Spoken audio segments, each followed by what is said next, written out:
চাঁদাবাজ, গুন্ডা, বদমাশ, ধর্ষক থেকে ভোট দেবে না, দিতে পারে না। এই চাঁদাবাজ আসলে আমার ক্ষমতা আসে, এই দোকানদারি করতে পারবেন না, কেউ বাড়ি ঘর তুলতে পারবেন না, কোনো ব্যবসায়ীরা টাকা নিয়ে রাস্তা নামতে পারবেন না। কিন্তু কোনো জ্ঞানী, যাদের বিবেক আছে, বুদ্ধি আছে, চক্ষু আছে, তারা কোনো অবস্থাতে নিজেকে ধ্বংসের মুখে ফেলে দিতে পারে না। এই জনগণ, ভোটাররা এখনো ক্ষমতায় যায় নাই, ক্ষমতায় যাওয়ার ভয় আছে, আশঙ্কা আছে।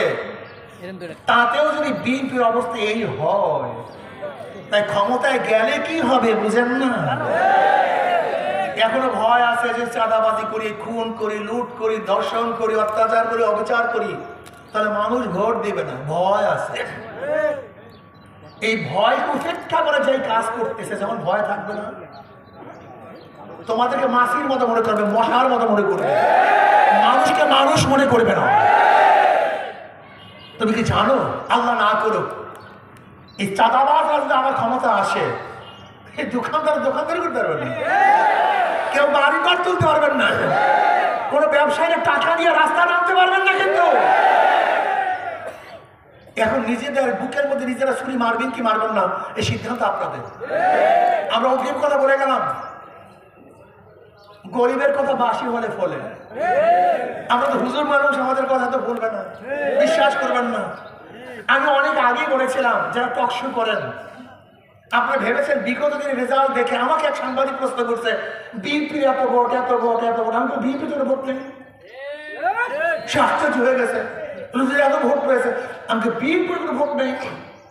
এই ভোট এক সময় ছিল মুসলিম লীগের, মুসলিম লীগের ভোটের পরে ওই ভোট চলে আসছে আওয়ামী লীগের, আওয়ামী লীগের পরে ভোট চলে আসছে বিএনপি, বিএনপির পরে ভোট চলে আসছে জাতীয় পার্টি। এবার জোটের ভোট, তার মানে ভোট পরিবর্তনশীল, কেউ জন্ম দেওয়া ভোট নাই। ভোটাররা সবসময় দেখবে কার কাছে তার জান মালিকের মতো আছে। আমাকে এক সাংবাদিক প্রশ্ন করছে, আওয়ামী লীগের ভোট কি পাবে? আওয়ামী লীগের তো বহু ভোট আছে, ভোটাররা তো পালায় নেই, অনেক ভোটাররা তো আছে, তাদের ভোট কে পাবে? আমি বললাম সহজ কথা, যাদের কাছে তার জান এবং মালের নিরাপত্তা থাকবে তাকে ভোট দিবে।